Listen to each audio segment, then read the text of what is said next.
Hi everyone, it's Anne, the host of the I Thought I Knew How podcast, and I'm back again with you to continue going through the Fair Isle style swatch cuff, which is a little project you can do to swatch before you start your Maakin for the MRI project.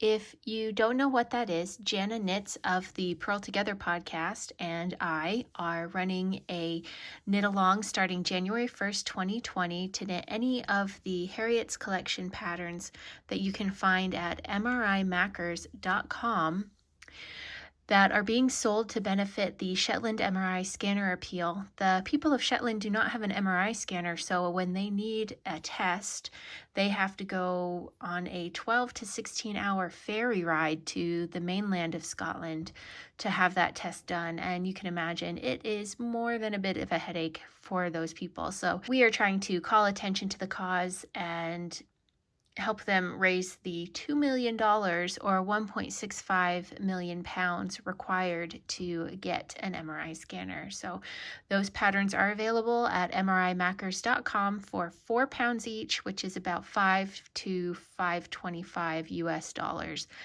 depending on the exchange rate of the day. So hop over there and pick up your pattern, and then you can join us in the discussion group on Ravelry in the Purl Together group. There is a Maakin for the MRI thread there for discussion. I've already done one video on how to cast on using 2 double-pointed needles, and then I showed you how to transfer the work from 2 double-pointed needles onto 3 in case you try the 2 needle method and don't enjoy it. So as we go forward, it doesn't really matter if you have your work on 2 needles or 3 as we work this swatch cuff. This swatch cuff is an opportunity for us to knit something that will still be useful while trying out some Fair Isle techniques before we get started. And then of course when we're done, we can use it to measure gauge. So we have already knit these first 2 rows, which was a knit 2 purl 1 ribbing, and now we are going to start here at the beginning of the first round of color work. So as you can see, the purple stitches are our contrast color and the white stitches are our background color. So my contrast color for this project is this gray. And I'm just going to find the loose end of that and unwind it. And I am a right-handed knitter, so I am going to hold the background color in my right hand. Now there are different ways to hold your yarn as you're doing Fair Isle. I hold the background color in my right hand and the pattern color in my left hand. Some people hold both colors in their right hand, some people hold both colors in their left hand, some people drop when they need to switch and pick up the other color with their same hand. However works for you. I'm going to show you the 2-hand method because that's what I use and that's what I'm comfortable with. So if you are a crocheter, you may find that this is comfortable for you as well. And I want to make it clear that I'm holding the pattern color in my left hand because it is my non-dominant hand. If you are a left-handed knitter, you might want to hold your background color in your left hand and the pattern color in your right hand, unless you've learned to knit right-handed. In that case, your right hand may function as your dominant hand. So again, we're doing this swatch to learn some things. And as you're doing this swatch, if you find that your stitches, your pattern stitches are not touching each other, that the lines formed by the pattern are interrupted by the background color, that might mean you need to switch hands, and that's okay. So as you can see, I'm getting ready to start knitting with my background color, with my contrast color. And all I did was just pull the end through so it dangles through the needles. And now I'm going to hold this in my left hand. And I'm going to hold my background color in my right hand, and I'm going to take, and I know this is the start of the round because that's my cast on tail. So looking at the pattern, I need to start by doing the pattern color, background, pattern, and then 5 stitches of the background color, and we'll go that far. So I'm going to start this round by knitting with this new pattern color that I have. So that is what I think I held it. I held it. Sorry, give me just a second. Okay, so I'm going to stick the end through the middle of my work. I don't want it to be too long, and then I'm going to tension it. Okay, so we're all on the same page now. Alrighty. So I am just going to hold that end against my work just so it's not slipping around. I just have it pinched in the same hand that I'm holding the needle with. And I'm going to go in. I'm going to actually help myself on that first stitch, just pull it to the side. That's just because this is my first anchoring stitch. After that stitch is made, it's going to be a lot easier to just grab that pattern yarn. So there's my first stitch in my pattern color, and then I need to do a background color. So I'm going to take my background color and yarn over as I normally would and make this stitch. Now I have 2 stitches there. Now you can see I am leaving a gap between the two. That's very important because as we knit our stitches, as we knit the next row of stitches, these stitches are going to hang from that row, but they're going to hang facing us. They're not going to hang sideways as they do on the needle. So we want to make sure as we knit that we leave enough room for those stitches to turn sideways. And that's even more important as we knit with 2 colors. We want to make sure that we are leaving enough room between our stitches. So my next stitch, looking here, is another pattern color. So I'm going to stick my needle in, grab the yarn, and make my stitch. And again, I'm making sure that I am leaving enough room between the stitches for those stitches to turn sideways. Now I need to knit, if I look here, 1, 2, 3, 4, 5 background stitches. So again, with my blue, 1,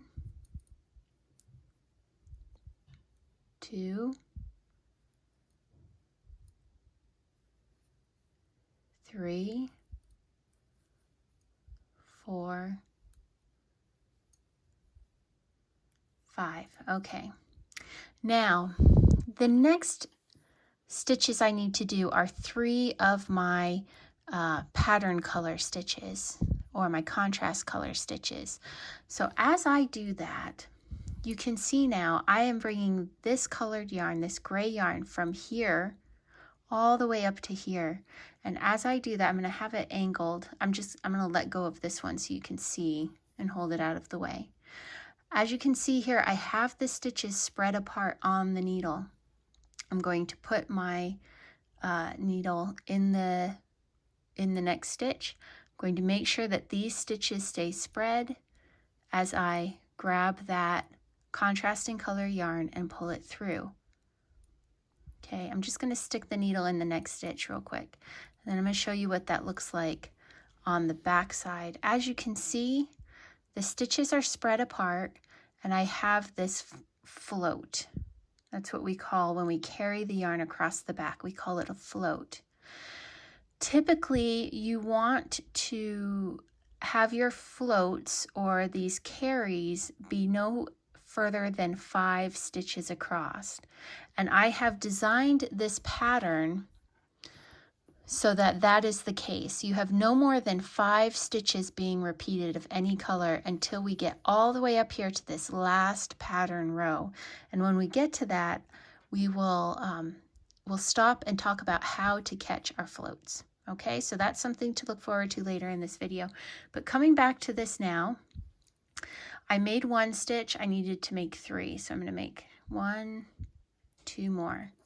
And now I have 3 stitches in the contrasting color. So coming back here, I need 2 stitches in the background, 1 of the pattern stitch, 2 of the background, 3 of the pattern stitch. So I'm just going to go ahead and work that now. Now, as you see, I just read off a lot of stitches, but I don't have that many stitches on the needle. I'm going to have to go on to the second needle. So I'm going to show you how to do that as we do this.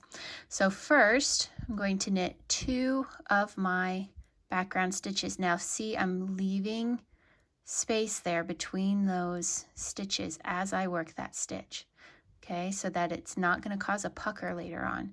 So I have 1, 2, and then 1 pattern stitch, and then I need 2 more of my background stitches. So I have my first one, and then I'm out of stitches on this needle. So I need to do 1 more, but that 1 more needs to come on this second needle. So I'm going to get my needle set up, and I'll show you how to do that. Now, if you've knit in the round before on double pointed needles, it's no big deal. When you're using the same color, you're just going to make that stitch as you would normally. And make sure that it's nice and snug so you don't have a gap there. Now, our big issue is I'm going to be knitting 3 stitches with the contrast color, but we're moving onto a new needle. So how do we do that? What I'm going to do is I'm going to put the needle into the next stitch. I'm going to take my finger and hold this gray yarn against the work. And then I'm going to grab that stitch. Now what that does is it makes sure that that float is in contact with all the knitting, and it's not trying to take a shortcut from this needle to that needle. If it takes that shortcut, it's going to end up puckering at that point. So by holding that contrasting yarn against the work before I make the stitch, it makes sure that there's enough room in that contrasting yarn at the back that it won't pucker at that point. So now I can drop that second one. I needed to make 3 stitches. So once I've made that stitch, it's fine. You don't really have to worry about puckering unless you pull really hard on your working yarn. Okay, so there's my 3. You know what? I just realized right here. 1, 2, 3, 4, 5, 6, 7. I have 7 stitches here. I did not even notice that. So let's go over real quick how to catch a float. Now, the whole thing with designing this pattern was to make sure you didn't have to catch floats, but that's okay. We'll go ahead and do it on this needle. I overlooked that. So here I have 1, 2, 3, 4, 5, 6, 7 stitches. And you know I told you already that you don't want to have your floats longer than 5 stitches if you can help it. So in this case we have 7. Now does that mean that I want to catch the float after the 5th? Or does it mean I want to go for the middle stitch?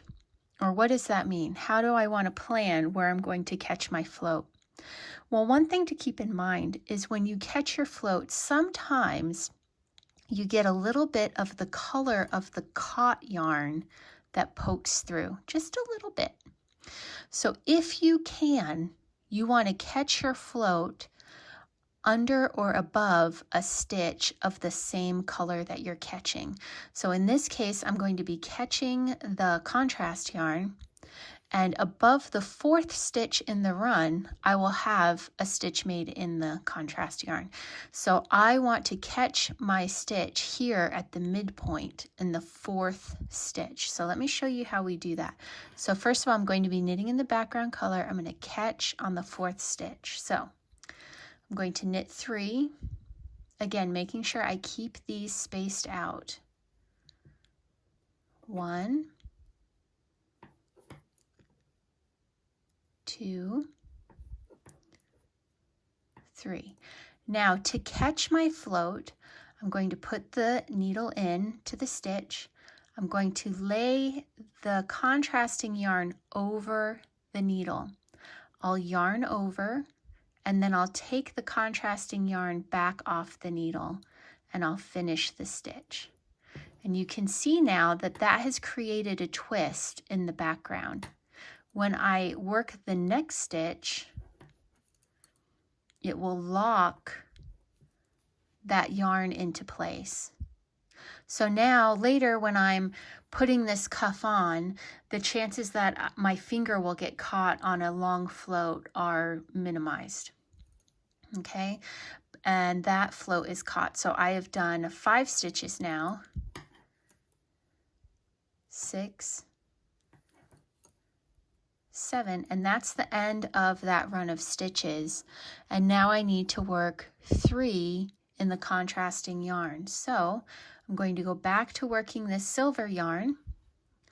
And again, I want all of this spaced. Even though I caught the float over here, I want all of this spaced well. And I'll knit 1, 2, whoops, I caught the yarn a little, I split the yarn just a little bit, 2, 3, and then that yarn is caught on the run, and my 3 stitches are done here, and now I need 2 of my blue stitches. And again, see, I only have one stitch left on this needle, so I'll knit that.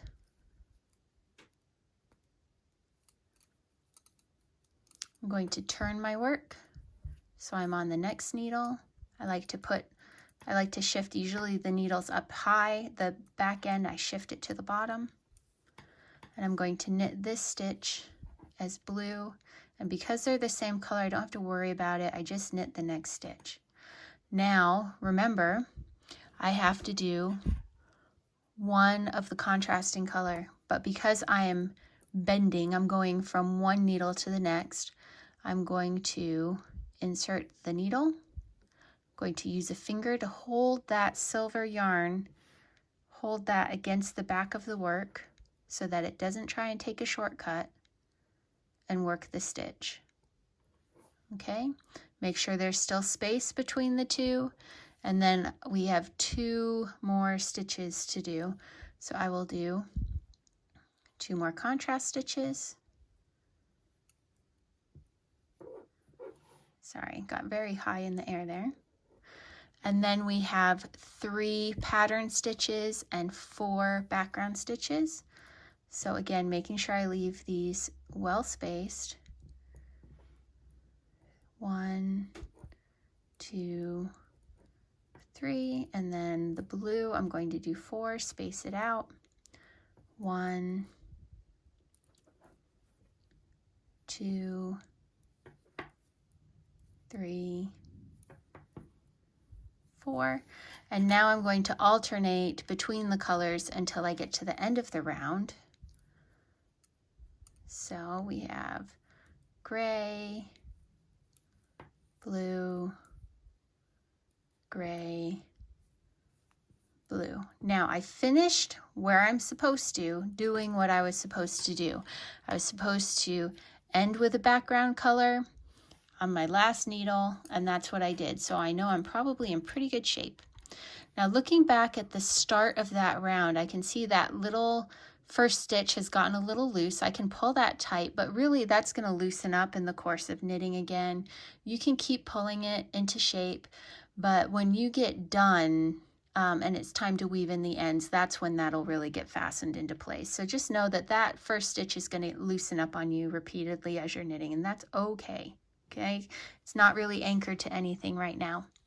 So the next thing that we're going to do, because this is being worked in the round, we don't then come up here and work this way. We're going to go back to the right side and we're going to work row 4. So with row 4, we're going to start with the background color and alternate colors for the first 4 stitches, and then do 3, 2, 3, 1. And we'll get that far. So we're going to alternate for 4, and then 3, 2, 3, 1. So that's how I remember bits of my pattern as I'm going along. I just give myself the numbers. And if I say 3, I know I have to do 3 of that color, and then the next number is 2, so I'm going to switch colors and do 2. But for now, we're going to start with our background color and alternate for 4 stitches. Let me get set up again. So we'll start with our background color. Now again, my gray is coming from a bit of a distance. See, my gray is coming from a few stitches away, so I'm going to put the yarn in, Going to hold my finger against the back of the work to hold that gray so it doesn't try and take a shortcut. It stays against the back of the yarn. Straighten that up a little, alternate again, and now we have made that turn from needle to needle just fine. Okay, so now we're going to do our 3, 2, 3, 1. So 3,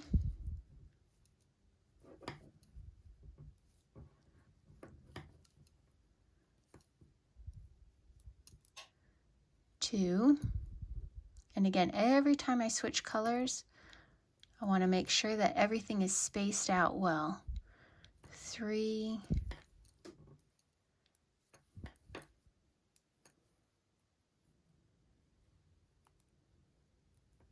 1. Okay, so you can see our pattern starting to form down here. We have a bit of a checkerboard starting here. I'm actually going to stop here because you have enough information now to get yourself up to that top row, to that really long run. We already got to work one catch here. We're going to talk about how to handle a long run like that when we get up there. So I am going to stop for now. I'm going to knit my way up there off camera, and then I'll come back when I'm there and we'll talk about how to do that longer run. Okay, everybody, so we're back, and I have knit the cuff to the last row of patterning. So let's see, so there's your heart there, and we have the little dragon / Viking boats there. And then these are going to be where we cut our steek eventually when we do our practice steek, if you want to. If you're not doing the cowl and you don't want to deal with steeking, this can stay as a cuff, and that's fine. But I have actually knit this last row across to this point here. And now I need to deal with all of these stitches here. And if we go ahead and count those, we have 1, 2, 3, 4, 5, 6, 7, 8, 9, 10, 11, 12, 13 stitches in a run of the background color. And we still have on this side of that run some of the contrast color. So we do need to carry that contrast color that far. So we are going to once more catch our colors. Catch our contrast color at the back. Now let's review. So we did I did make that mistake and had the area at the bottom that needed to be caught. So just to review how we plan out where we're going to catch our colors, we want to try and keep it to about 5 stitches for the run before we catch, if we can. And if we can, because sometimes the color that's being caught will show just a tiny bit, we want to make sure, if we can, that we do it over or under the contrasting color in this case, because we're catching a contrasting color. So what I'm going to do is I'm going to go 1, 2, 3, 4, 5, and I'm going to catch the stitch at the 5th stitch so that I'm over this colored stitch here, this contrast stitch here. And then I'll go 1, 2, 3, 4 more and catch it again there, and then that'll give me a run of 4 more at that end. So let's look here at where I am. So I have 2 more stitches. Okay, so actually I haven't done this stitch here. So I'm going to do this stitch. I'm going to catch on the 5th and on the 4th and knit my way there. So holding my yarn, whoops, my needle slipped right out, and that happens sometimes with metal needles. If you're working with Shetland wool, you'll see my stitches went nowhere. It's a nice grippy yarn, so it held on tight when that fell out.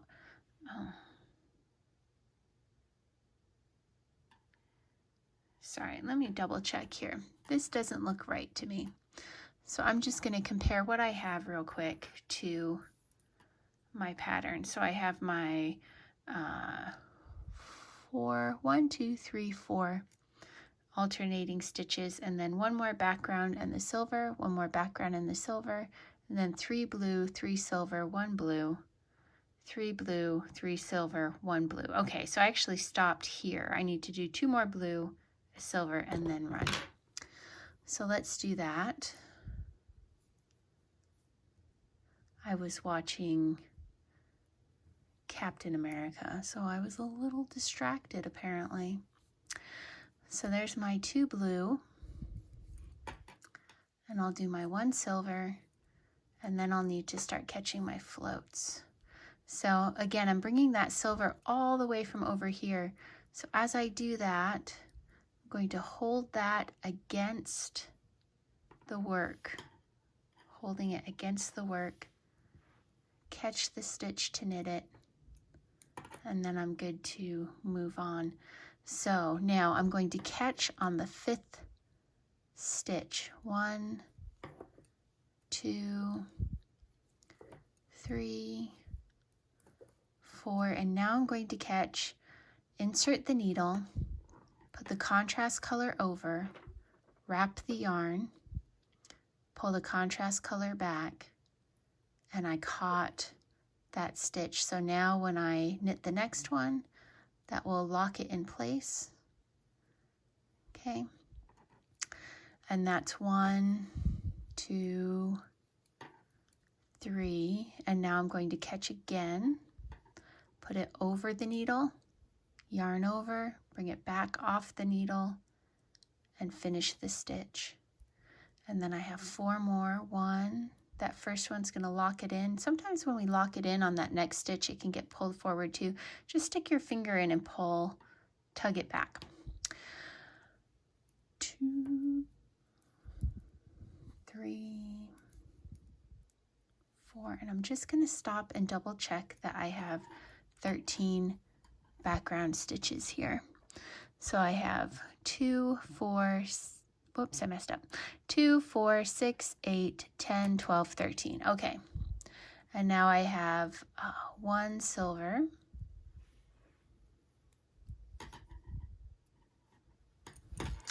and I'm going to turn my work. So I just did this stitch. Now I'm going to have 3 background, 3 contrast, 3 background. So 3, 3, 3.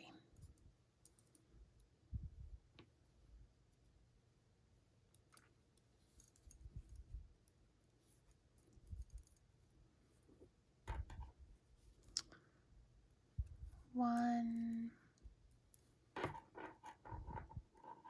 2, 3, and now again I'm bringing that silver from the previous needle, so hold it against the edge, do the stitch. 1, 2, 3, 1, 2, 3. Now looking again, I'm just going to alternate stitches to the end of the round.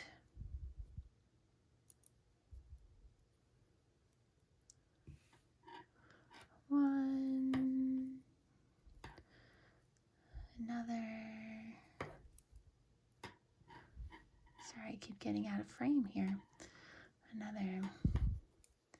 And there we go. And now that's it. That's all the knitting for the pattern stitches. So you can see we have our little seahorse slash dragon slash Viking boat top. We have our heart, and we have our other dragon seahorse. So looking at, let's look at the dragon for a second before we go real quick. If you find that as you knit this diagonal, this is actually a good place to look as we talk about this. If you find that these diagonal stitches, see how they overlap a little bit one with another? That's because these were knit with my non-dominant hand. So I'm not pulling the contrast yarn as tightly as I pull the background yarn because it's not my dominant hand. And because of that, these stitches end up slightly bigger. They overlap each other and you get these nice lines formed.